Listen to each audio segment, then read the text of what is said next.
الحمد للہ رب العالمین والصلاة والسلام علی خاتم النبیین اما بعد فاعوذ باللہ من الشیطان الرجیم بسم اللہ الرحمن الرحیم. پڑھیے الصلاة والسلام علیک یا رسول اللہ وعلی آلک واصحابک یا حبیب اللہ. الصلاة والسلام علیک یا نبی اللہ وعلی آلک واصحابک یا نور اللہ. بعض اوقات درود پاک کو کچھ لوگ گرانٹڈ لے لیتے ہیں کہ پڑھ لیا تو ٹھیک ہے، نہیں پڑھا تو کوئی پرابلم نہیں. ایسا نہیں.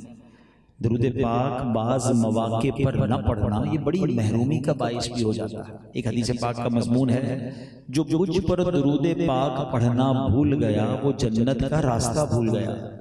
تو ایسا نہیں ہے کہ درود پاک کے بغیر ہم لائف گزارتے رہیں. یہ تو مومن کے لیے بہت بڑا انعام ہے، یہ ہمارے وظائف میں شامل ہونا چاہیے.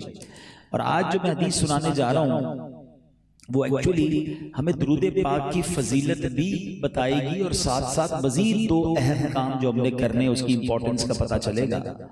سرکار دو عالم علیہ السلام کا فرمان ہے کہ قیامت کے دن 3 طرح کے لوگ میرا چہرہ نہ دیکھ سکیں گے. آپ غور کریں کہ اگر کوئی شخص قیامت کے دن دیدار مصطفیٰ صلی اللہ علیہ وسلم نہ کر سکے گا تو پھر شفاعت کس سے لے گا؟ پھر کس کے دامن میں جا کر چھپے گا؟ It's not big punishment، بہت بڑی پنشمنٹ ہے. یہ بہت بڑا معاملہ ہے کہ اگر نبی پاک کا ہی دیدار نہیں ہوگا تو وہ 3 قسم کے لوگ کون ہوں گے؟ اب ذرا غور کر لیں کہ اللہ نہ کرے ان میں سے ہم میں تو کوئی نہیں. نمبر 1، میرے آقا فرماتے ہیں میری سنتوں کو چھوڑنے والا. آج کل لوگوں نے سنتوں کو اتنا ایزی لیا ہوا ہے اور بدقسمتی سے سوشل میڈیا پہ کچھ لوگ آ کر یہ سمجھا رہے ہوتے ہیں کہ یار سنتی تو ہے، کیا ضرورت ہے، سنت پر عمل کرنا کوئی لازمی نہیں. اللہ اکبر.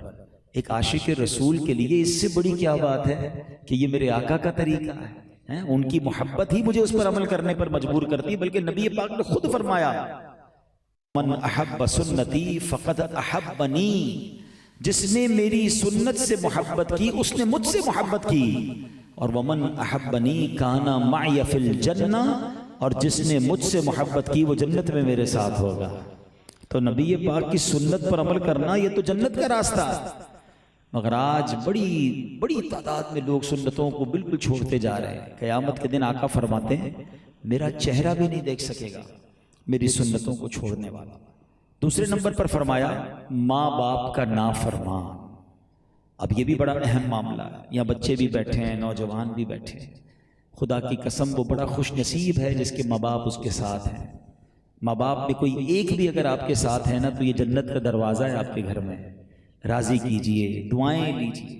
ادھر ادھر جاتے ہیں لوگ دعائیں کرنے، جس کی ماں زندہ ہے، جس کا والد موجود ہے، کدھر جانا ہے؟ انہی کے قدموں میں بیٹھ کر کہیں نا دعا کریں. اور جب والدین دل سے دعا کریں نا، ایک تو یہ ہوتا ہے کہ وہ ویسے ہی کرتے ہیں، ہم کہتے ہیں امی ابو دعا کرنے. ایک ایسا نہیں، ایسی خدمت کرو کہ ماں باپ کے دل سے دعا نکلے. اور وہ جو دعا ہوتی ہے نا وہ طوفان بھی ٹال دیتی ہے.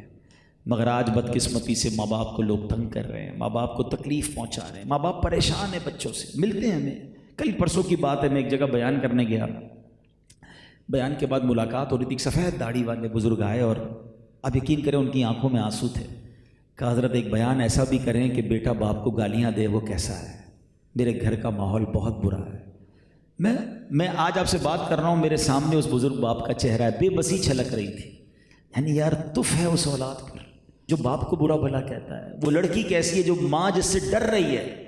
آپ کو پتہ ہے کتابوں میں یہ آداب لکھے ہیں کہ اولاد ماں باپ کے سامنے ایسے رہے جیسے غلام آقا کے سامنے رہتا ہے. غلام کیسا ہوتا ہے؟ Always ready to serve. حکم ملے گا فوراً کام کروں گا. یہ بیٹے کا کام ہے کہ باپ کے آگے ایسے رہے. مگر آج باپ بیٹے کے آگے غلام بنا ہوا ہے. بیٹا میرا یہ کام کر دو. نہیں ٹائم نہیں ہے. بیٹا تھوڑے پیسے دے دو. ارے ابھی تھوڑے دنوں پہلے ہی تو دیے تھے، جب دیکھو پیسے مانگنے آ جاتے ہو.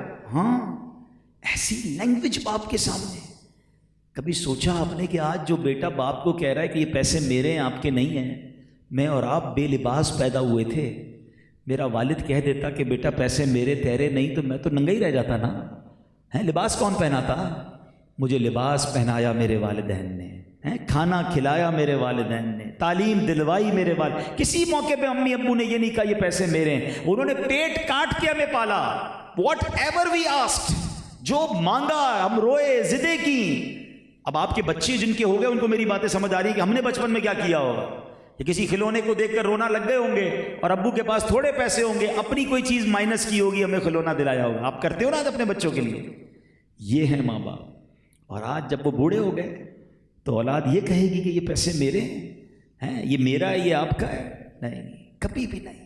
ہمارا جو کچھ ہے سب ہمارے ماں باپ کا ہے. خدا کی قسم, جو عزت, جو دولت, جو شہرت, واٹ ایور جو میرے پاس ہے صدقہ ہے میرے ماں باپ کا. کبھی ان کو یہ مت کہنا کہ یہ میرا ہے. ان کو خوش رکھیں, ان کو راضی رکھیں, ان کو پراؤڈ فیل کرائیں. وہ بڑا پیارا ایک جملہ میں نے پڑھا تھا کہ جن ماں باپ نے تمہیں شہزادوں کی طرح رکھا ہے ان کو بادشاہوں کا درجہ تو دے دو نا.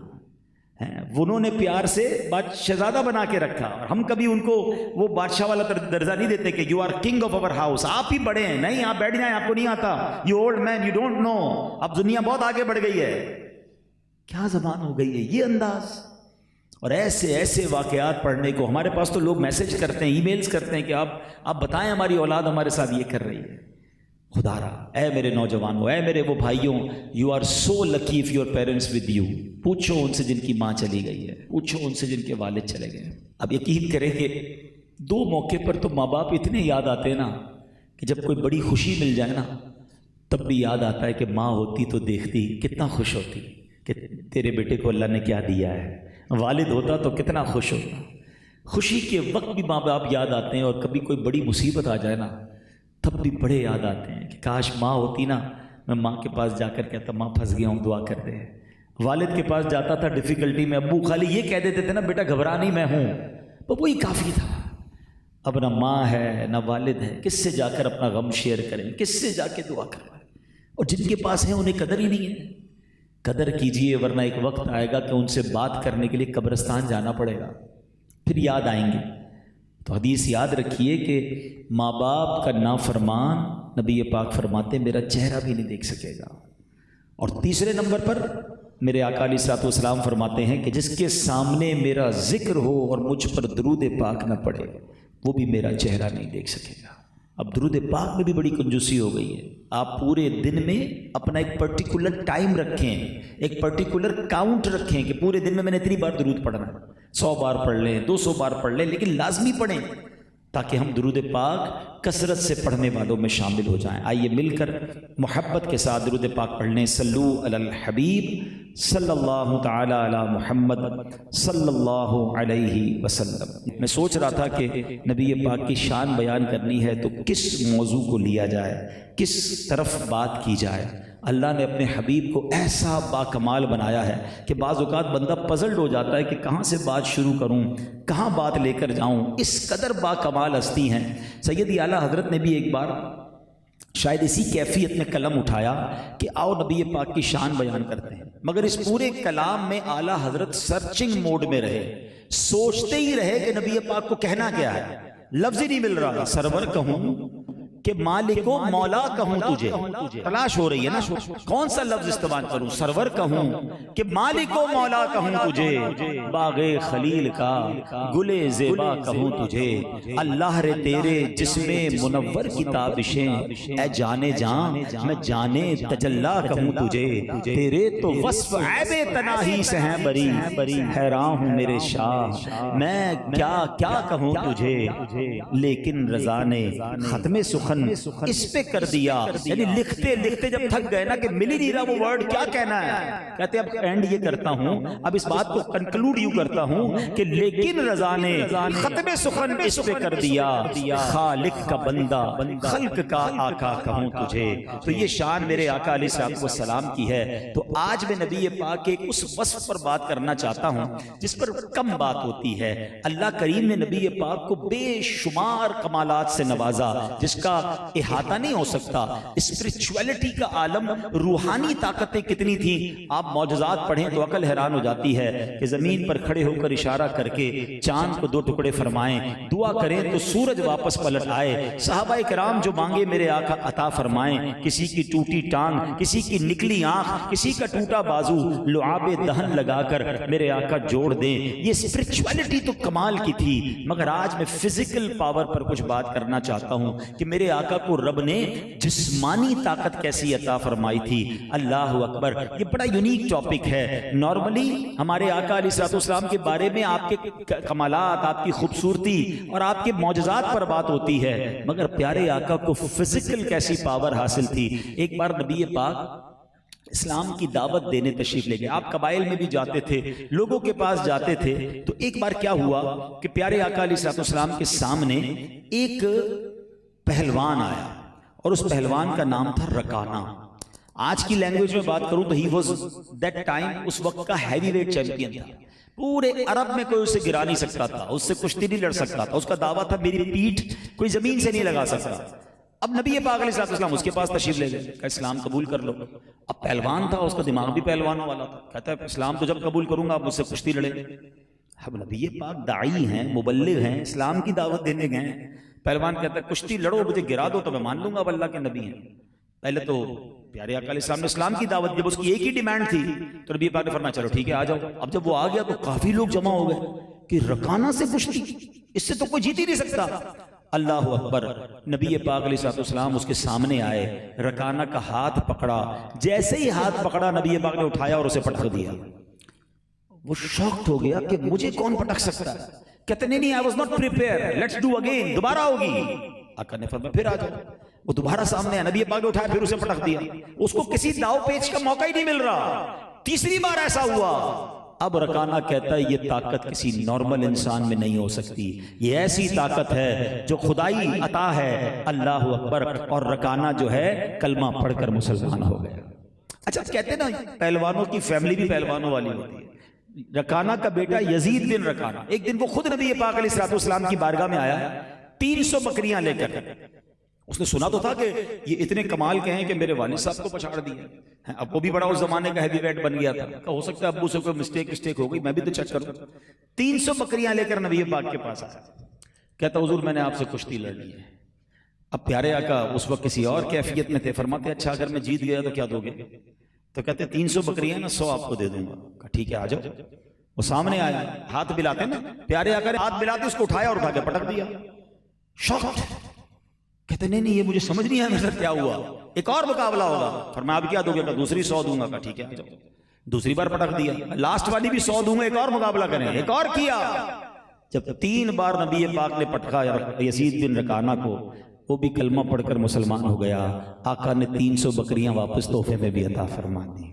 آتا ہے فقیروں پہ انہیں پیار کچھ ایسا، خود بھیک دیں اور خود کہیں منگتا کا بھلا ہو. ایک اور پہلوان، عرب میں اس زمانے میں بڑے پہلوان ہوتے تھے. ایک پہلوان کا کارنامہ یہ تھا، وہ لوگوں کو کہتا میں ایک چمڑے پہ بیٹھتا ہوں، اس چمڑے کو میرے نیچے سے نکال کے بتاؤ. سارے لوگ لگ جاتے، کھینچتے، چمڑا چیتھڑے اڑ جاتے، نیچے سے نکال نہیں پاتے تھے، ویری ہیوی. وہ بھی آ گیا ایک بار نبی پاک علیہ السلام کی بارگاہ میں. پیارے ابو الاسود اس کا نام تھا.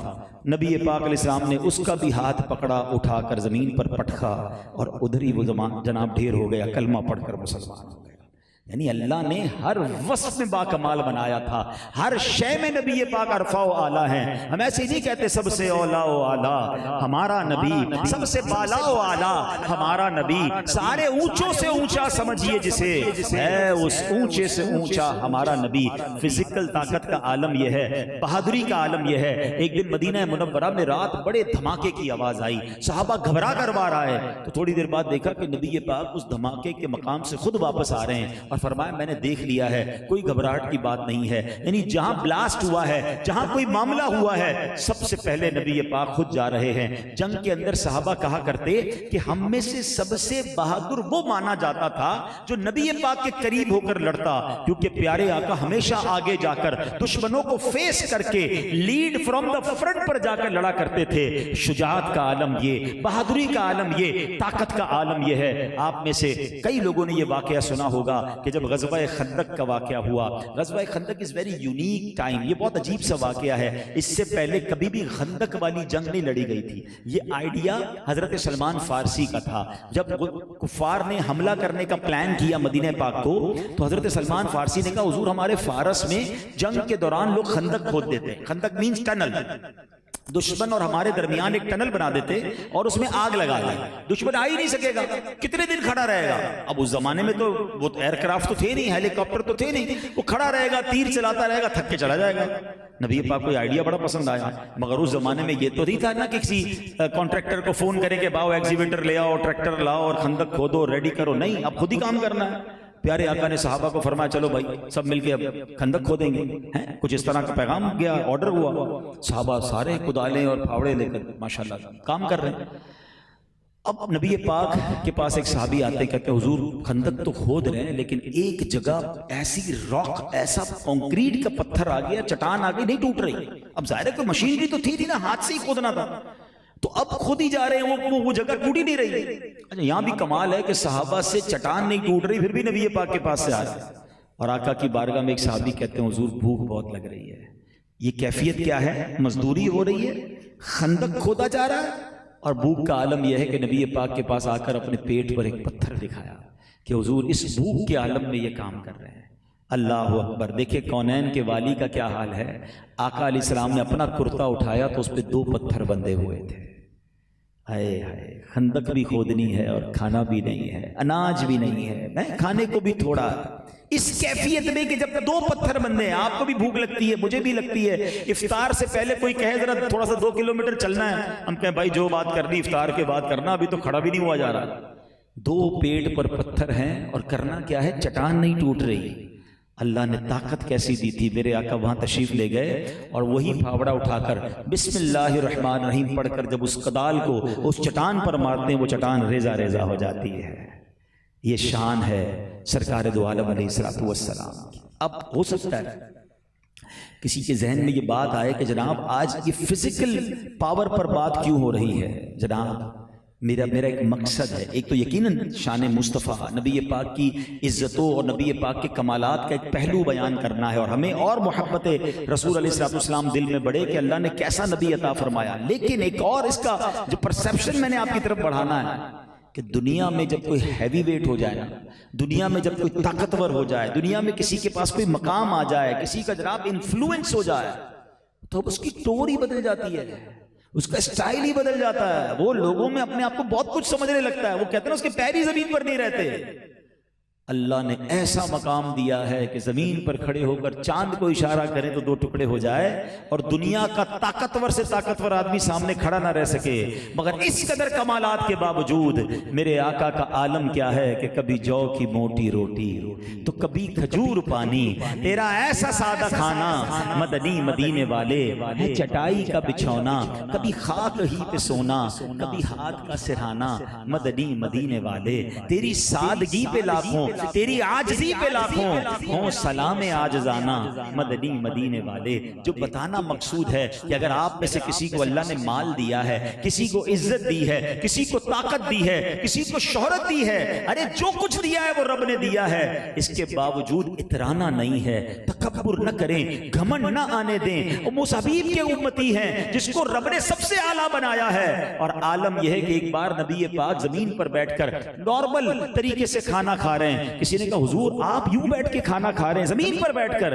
فرمایا میں بندہ ہوں اور بندوں کی طرح بیٹھ کر کھانا کھاتا ہوں۔ ایک دن نبی پاک کمرے سے باہر تشریف لائے، صحابہ کھڑے ہو گئے، آقا فرماتے میری آمد پر کھڑے نہ ہوا کرو۔ اللہ اکبر! صحابہ کا تو یہ ادب تھا، وہ کھڑے ہوتے تھے، مگر ان کی ریکوائرمنٹ کیا تھی؟ آج میں آؤں اور کوئی کھڑا نہ ہو، اور اگر دل میں برا فیل ہو رہا ہے تو بتاؤ نا تکبر کس شے کا نام ہے؟ ہمیں کوئی پروٹوکول نہ دے، اچھی سیٹ پر نہ بٹھائے، دعوت میں ٹائم پر کھانا نہ ملے، ہم فیل کر جاتے ہیں کہ یار مجھے نہیں پوچھا، اس کا مطلب میں کچھ ہوں، جب بھی تو مجھے برا لگ رہا ہے۔ تکبر کی تو ڈیفینیشن یہی ہے۔ آپ کو پتہ ہے اگر میں آسان لفظوں میں تکبر کی آپ کو تعریف بتانا چاہوں کہ اس دنیا میں سب سے پہلا گناہ کیا ہوا تھا، وہ تکبر ہی تو تھا کہ جب شیطان نے انکار کیا تھا حضرت آدم کو سجدہ کرنے کے لیے، اور اس نے اسٹیٹمنٹ کیا دیا تھا، actually that is the definition of proud، وہ کیا تھا؟ انا خیر من، اے اللہ میں اس سے بہتر ہوں، کیوں؟ خلقتنی من نار یوں وخلقتہ من طین، اے اللہ تو نے آگ سے مجھے بنایا، اس کو مٹی سے بنایا ہے۔ یہی تعریف ہے، انا خیر من، میں اس سے بہتر ہوں۔ اپنے آپ کو سپیریئر سمجھنا، دوسروں کو اپنے سے کمتر سمجھنا، یہی تو تکبر ہے. اور آج پیسے کی وجہ سے, خوبصورتی کی وجہ سے, طاقت کی وجہ سے, علم کی وجہ سے, اور ہاں عبادت کی وجہ سے بھی تکبر آتا ہے. یہ میرا پاس ٹائم تھوڑا ہے ورنہ میں ایک ایک بات کو ڈیفائن کرتا کہ عبادت تکبر کیسے لاتی ہے. اب بندہ 5 وقت کا نمازی تہجد گزار ہو جاتا ہے اور دوسروں کو حقیر سمجھتا ہے, یہ تو نماز ہی نہیں پڑھتا, میں تو رجب شعبان کے رمضان کے روزے رکھتا ہوں, یہ تو رمضان کے بھی نہیں رکھتا. بھائی آپ رکھیے روزے, آپ پڑھیے تہجد, but you have no right to discourage اینی بڈی. کیا پتا اللہ کی بارگاہ میں اس کا کیا مرتبہ ہے. آپ علم والے ہیں, بڑی اچھی بات ہے, مگر علم اس لیے حاصل کیا کہ دوسروں کو حقیر سمجھیں, تو آپ سے بڑا جاہل کوئی نہیں. اور یہ میں نہیں کہہ رہا, سوری ٹو سے, حدیث پاک ہے, من قال انا عالم فہو جاہل, جو کہے کہ میں عالم ہوں وہ جاہل ہے. اپنی بڑائی بیان کرنے کے لیے علم سیکھا نہیں, علم پھیلانے کے لیے, علم عمل کے لیے سیکھنا ہے. تو there are so many reasons جس کی وجہ سے لوگ پراؤڈ کرتے ہیں. حالانکہ نبی پاک کا عالم پتہ کیا تھا کہ پیارے آقا کبھی کبھی سواری پر اپنے ساتھ اپنے غلام کو بٹھا لیا کرتے. کبھی ایسا ہوا کہ ہم اپنے کسی ملازم کو اپنے برابر والی سیٹ پہ بٹھائیں یا بیٹھ جائے تو پسند کریں ہیں. پیارے آقا غلاموں کے ساتھ بیٹھ کر کھانا کھاتے. آج ہمارا ملازم ہمیں کہے کہ صاحب وہ گھر پہ دعوت ہے, بیٹا بہت بیزی ہوں, پتہ تو ہے ٹائم کا ہے. اور ہماری سوسائٹی کا سب سے بڑا سیٹ ہے کارڈ بھیجے. کارڈ نہ بھیجو تو برا لگتا ہے, یار سب کو بھیجا مجھے نہیں بھیجا, اور اگر بھیج دے تو پہلے پہنچ جائیں گے. او اللہ کے بندو, جو بڑی دعوتیں ہیں نا وہاں میں اور آپ نہ جائیں کوئی نوٹ نہیں ہوگا. ادھر جاؤ جدھر جاؤ گے تو ساری زندگی وہ دعائیں دے گا کہ یار میرے صاحب آئے تھے گھر پہ دعوت میں, میری بچی کی شادی میں آئے تھے, کھانا ہمارے ساتھ, ہاں وہ اتنا پراؤڈلی بتاتے کہ ہمارے ساتھ بیٹھ کر کھایا تھا. تو یہ وہ نیکی ہے نا جو ساری زندگی دعائیں ملنی ہیں, مگر ان کے لیے ٹائم نہیں ہے. نہیں میرے پیارے اسلامی بھائی, اگر آج سیرت مصطفیٰ علیہ السلام کا بیان سننے آئے نا, میلاد منانے آئے ہیں, تو دل بدل کے جائیں.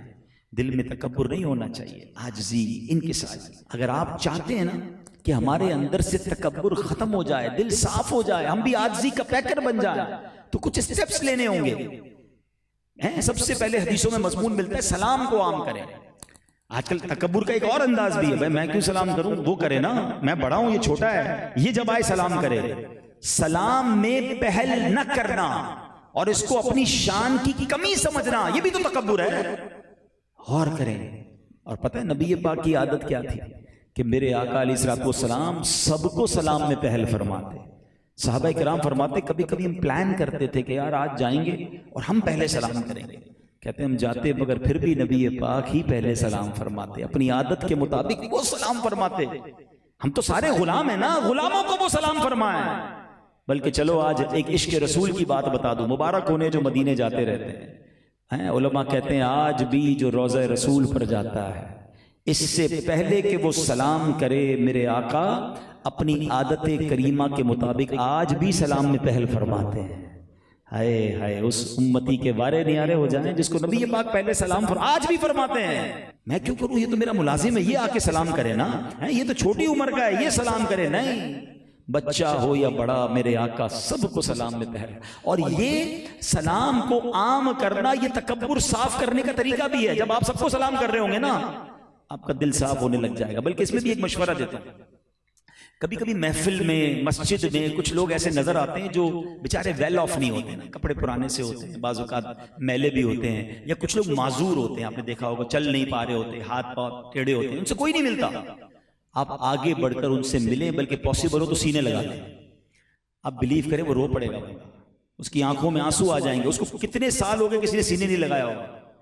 یار یہ کام کرو نا, کیا معلوم اس ایک معذور کی, اس غریب کی, اس مسجد کے خادم کی, اس جھاڑو لگانے والے کی دعا لگ گئی, اپنا بیڑا پار ہو جائے گا. ہم تو نماز کے بعد بھی اس سے ملتے ہیں جو میرے کیلیبر کا ہو.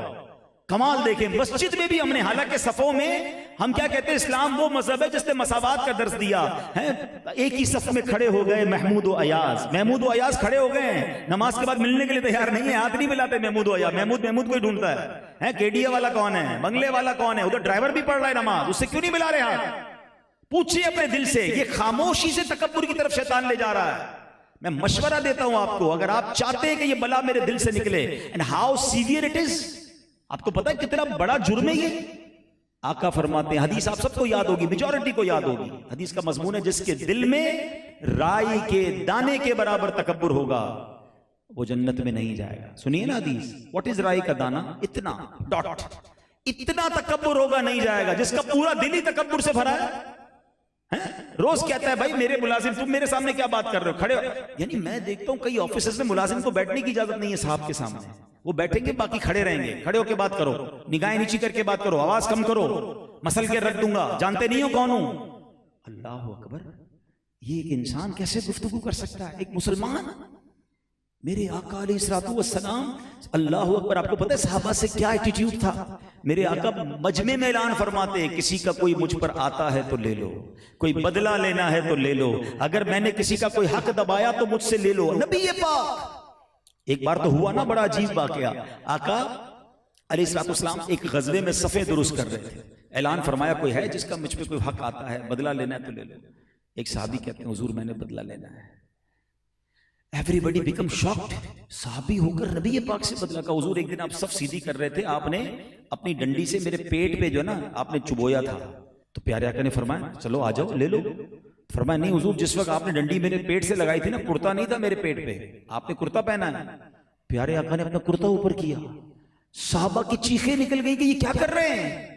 اور ہوا کیا، جب نبی پاک نے اپنا کرتا مبارک اوپر کیا نا، وہ صحابی دوڑتے ہوئے آئے اور چمٹ گئے پیارے آقا سے، چومنے لگے، کہتے حضور بدلہ نہیں لینا تھا، ابھی غزوہ ہونے والا ہے، ہو سکتا ہے آخری لمحاتوں میں چاہتا ہوں مرنے سے پہلے میری باڈی آپ کی باڈی سے ٹچ ہو جائے.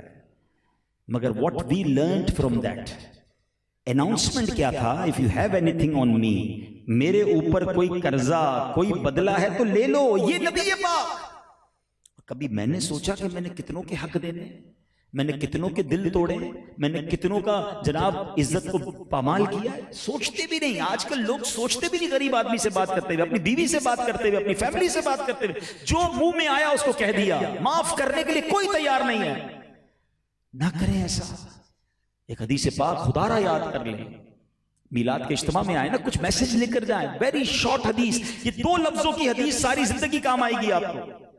آقا فرماتے ہیں حدیث کا مضمون ہے جو رحم نہیں کرتا اس پر رحم نہیں کیا جائے گا، جو معاف نہیں کرتا اسے معاف نہیں کیا جائے گا. آج نہیں کرتے لوگ معاف. میں سینٹرل جیل میں بیان کرنے گیا تھا، قیدیوں میں بیان ہوا، میں نے ان کو یہی سمجھایا، میں نے کہا آپ کیوں آئے ہو یہاں پر؟ آپ کو پتا ہے آپ نے معاف نہیں کیا تھا، آپ نے غصے پر قابو نہیں کیا تھا، آپ نے درگزر نہیں کیا، چھوٹے معاملے کو یہاں تک پہنچا دیا آپ نے. کوئی قتل کر کے آیا، کوئی سر پھاڑ کے آیا، کوئی کیا کر کے آیا.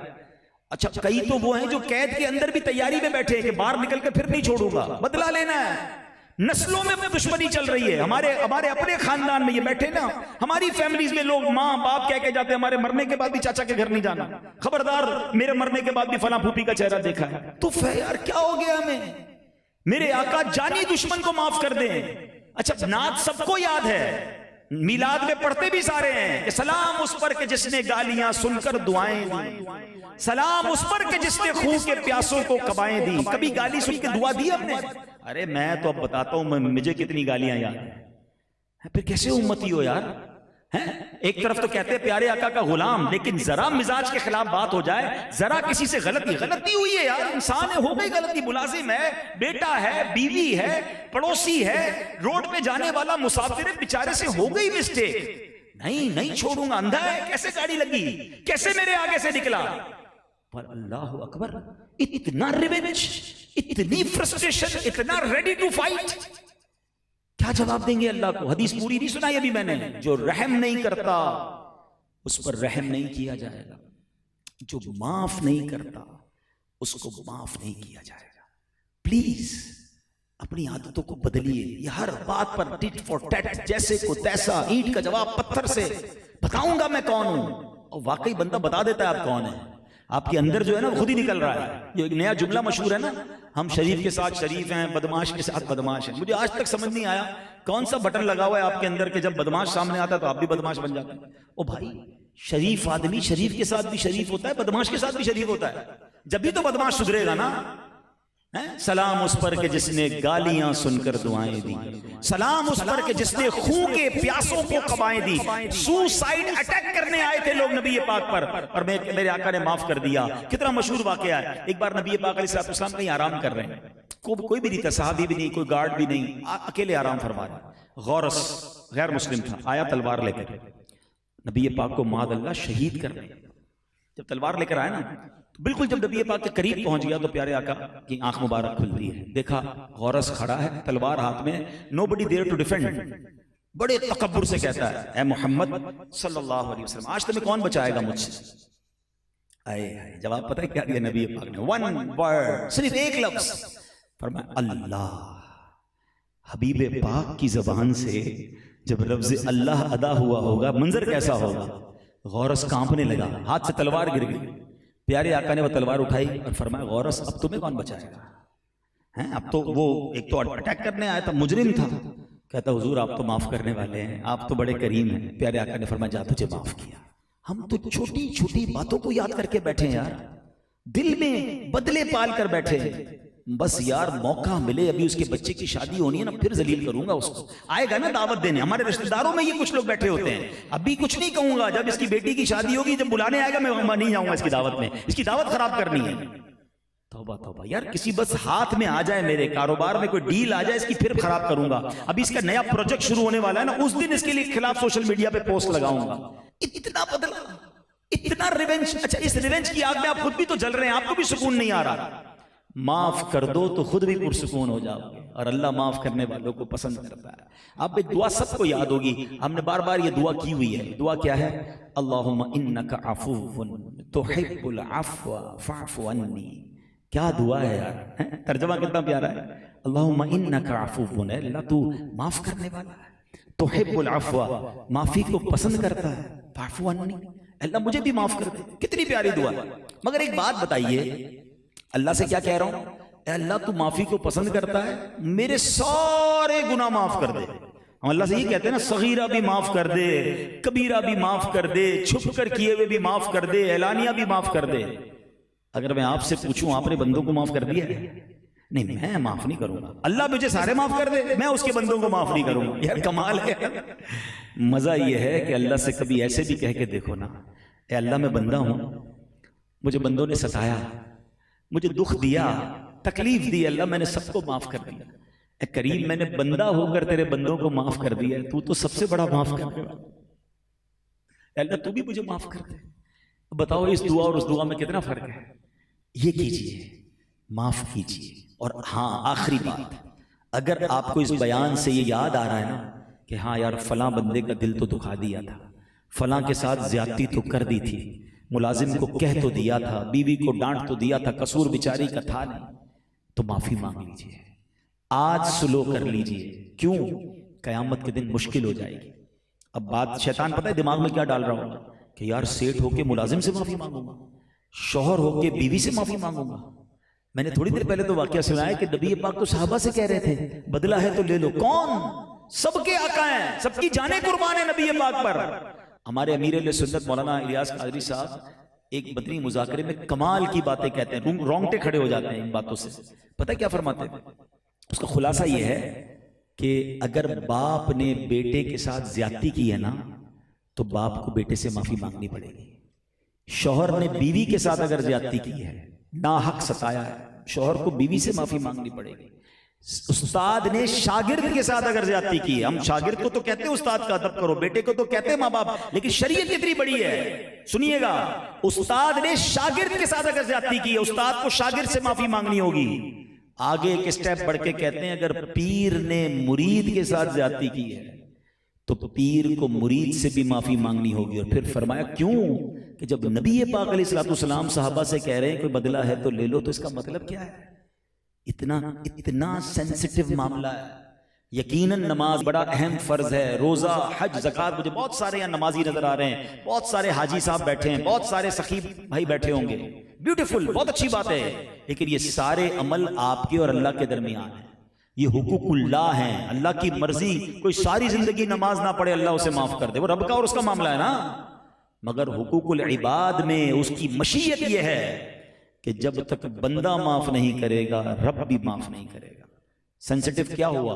حقوق العباد ہوا نا۔ ہم حقوق اللہ میں پکے ہیں، 5 ٹائم کے نمازی ہیں، مگر نماز پڑھتے پڑھتے جاتے جاتے بھی دل توڑتے ہوئے جا رہے ہوتے ہیں۔ مسجد میں جا کے بھی کسی خادم کو ڈانٹ کر آتے ہیں، کسی نمازی سے لڑ کے آ رہے ہیں، بھائی نماز پڑھنے گیا تھا، نماز بالکل پڑھ کے آئے، 4 بندوں کا دل توڑ کے ہیں حضرت آپ، ہاں وہ سارے ناراض بیٹھے ہیں آپ سے، اللہ کو کیا جواب دو گے؟ انہوں نے پکڑ لیا تو قیامت کے دن۔ تو پلیز نیکیاں ضرور کیجئے، نمازیں، حج، روزہ، زکوٰۃ، بیوٹیفل، مگر لوگوں کے حقوق کا بہت خیال رکھیے، نرمی اختیار کیجیے، عاجزی اختیار کیجیے، اللہ جتنی بلندی دے اتنی عاجزی اختیار کیجیے کہ دانا خاک میں مل کر گلے گلزار ہو جائے۔ نبی پاک کی سیرت میں جو نرمی ہے، اللہ اس نرمی کا صدقہ عطا فرمائے، ہمیں معاف کرنے والا، درگزر کرنے والا، محبتیں پھیلا۔ بہت چھوٹی لائف ہے یار، اگر کوئی ایسے لوگ ہیں کہ آج آپ نے کوئی فیملی ٹائز کٹ کیے ہوئے ہیں، رشتہ داروں سے نہیں مل رہے ہیں، کوئی دوستوں سے دور ہیں، اللہ کے واسطے آپ معافی مانگ لو۔ آپ کہیں گے یار عجیب بات کر رہے ہیں، دل تو اس نے توڑا ہے، میں کیوں معافی مانگوں؟ یہی تو کمال ہے، جو تمہیں محروم کرے تم اسے عطا کرو۔ میرے آقا نے تو یہ فرمایا نا، جو تم پر ظلم کرے تم اسے معاف۔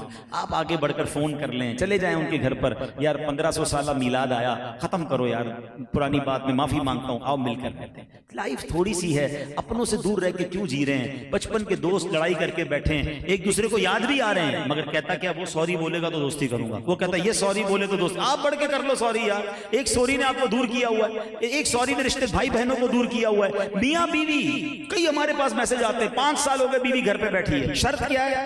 بیوی کو بھی شوہر یاد آ رہا ہے، شوہر کو بھی بیوی یاد آ رہی ہے۔ دل بڑا کریں، محبتوں والا مہینہ ہے، اور معاف کریں، محبتوں کے ساتھ رہیں۔ اللہ ہمیں جوڑنے والا بنائے، توڑنے والا نہ بنائے۔ اللہ پاک عمل کی توفیق عطا فرمائے، آمین بجاہ النبی الامین صلی اللہ علیہ وسلم۔